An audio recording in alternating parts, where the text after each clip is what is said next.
Hi friends, ఈ రోజు నేను మీకోసం గోధుమ పిండితో గవ్వలు చేశాను. ఇవైతే మాత్రం నిజంగా టేస్ట్ సూపర్ ఉంటాయి. బెల్లంతో చేస్తేనే చాలు కదా, మంచి టేస్ట్ వచ్చేస్తాయి.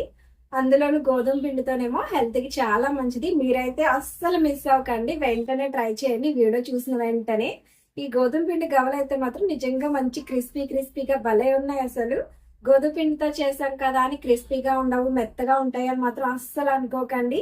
చిన్న చిన్న టిప్స్ ఫాలో అయితే చాలు, మంచి క్రిస్పీగా వస్తాయి. వీడియో ఎండ్ వరకు చూసి ఒకసారి అయితే ట్రై చేయండి, మీ పిల్లలకైతే ఖచ్చితంగా నచ్చుతాయి. నాకైతే ఇవి ఫేవరెట్, ఎందుకంటే చిన్నప్పటి నుంచి మా మమ్మీ ఎక్కువగా ఇవే చేశారు. సో మాకైతే ఇవి చాలా ఇష్టం, అందుకని మా జస్ట్కి కూడా ఈ మధ్య నేను ఎక్కువగా ఇవే చేస్తున్నాను.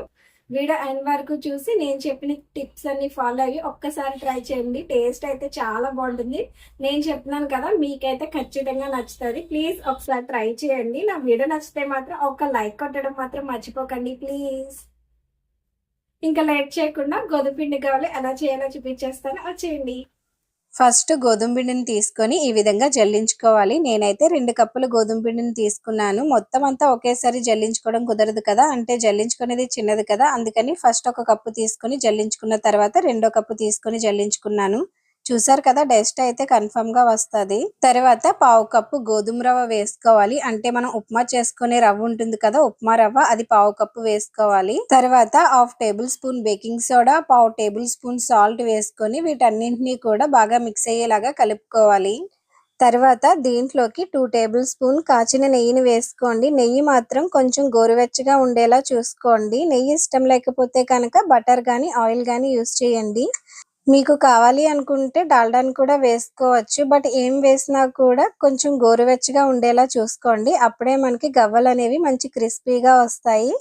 మనం వేసుకున్న నెయ్యి పిండిలోకి మొత్తం కలిసేలాగా కలుపుకోవాలి. అలా కలుపుకున్న తర్వాత పిండిని ఈ విధంగా ముద్ద కింద చేస్తే ముద్ద అవ్వాలి. అలా ముద్ద అయింది అంటే గనక పిండి మనకి పర్ఫెక్ట్ గా కలిసినట్టు.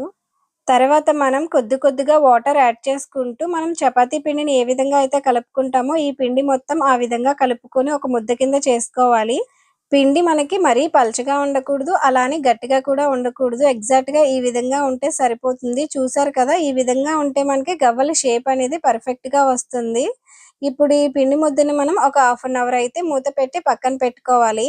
1/2 అవర్ తర్వాత గవ్వలు చేసుకోవడం కోసం పిండి మొత్తం కూడా ఈ విధంగా చిన్న చిన్న బాల్స్ కింద చేసుకోవాలి.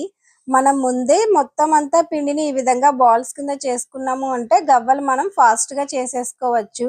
ఈ విధంగా బాల్స్ చేసుకున్న తర్వాత గవ్వలు చేసుకునే చెక్క ఉంటుంది కదా, దాంతో గానీ లేదు అంటే ఈ విధంగా డీప్ ఫ్రై చేసుకునే దాంతో గానీ మనం గవ్వలు ఈ విధంగా చేసుకోవచ్చు. చూసారు కదా, చాలా ఈజీగా చేసుకోవచ్చు.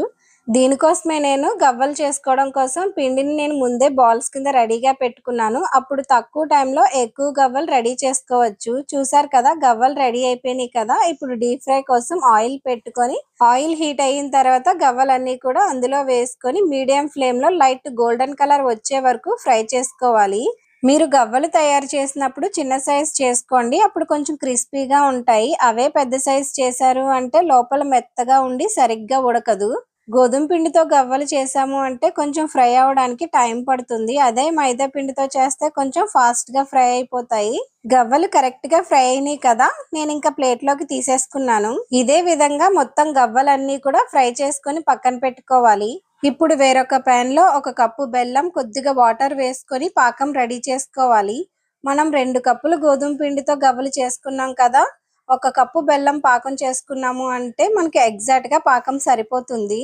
మనకి పాకం అనేది ఈ విధంగా రెడీ అవ్వాలి. మరీ లేతగా ఉండకూడదు, అలా అని ముదురు పాకం కూడా అవ్వకూడదు, మీడియంలో ఉండాలి. చూసారు కదా, ఈ విధంగా ఉంటే మనకి పాకం అనేది ఎగ్జాక్ట్ గా సరిపోతుంది. ఇంకా స్టవ్ ఆఫ్ చేసేసుకొని మనం రెడీ చేసుకున్న మొత్తం గవ్వలన్నీ కూడా పాకంలో వేసేసుకోవాలి.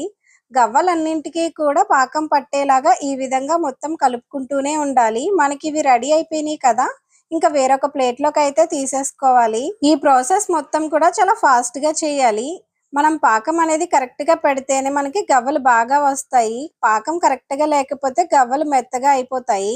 ప్లేట్లోకి గవ్వల్ని వేసిన తర్వాత ఈ విధంగా ఒక్కొక్కటిగా సెపరేట్ చేసుకోవాలి. నేనైతే కొంచెం వేడిగా ఉన్నప్పుడే చేసేసాను. చూసారు కదా, చాలా సింపుల్ గా మనం బెల్లం గవ్వలు తయారు చేసుకోవచ్చు. నేను చెప్పినట్లు కనుక ట్రై చేశారు అంటే చాలా క్రిస్పీగా ఉంటాయి, టేస్ట్ కూడా చాలా బాగుంటుంది, పాకం కూడా పర్ఫెక్ట్ గా వస్తుంది. నా వీడియో నచ్చితే మాత్రం లైక్ చేయండి. కొత్త వాళ్ళు ఎవరైనా ఫస్ట్ టైం నా వీడియో చూస్తే కనుక సబ్స్క్రైబ్ చేసుకుని నా ఛానల్ ని సపోర్ట్ చేయండి ప్లీజ్.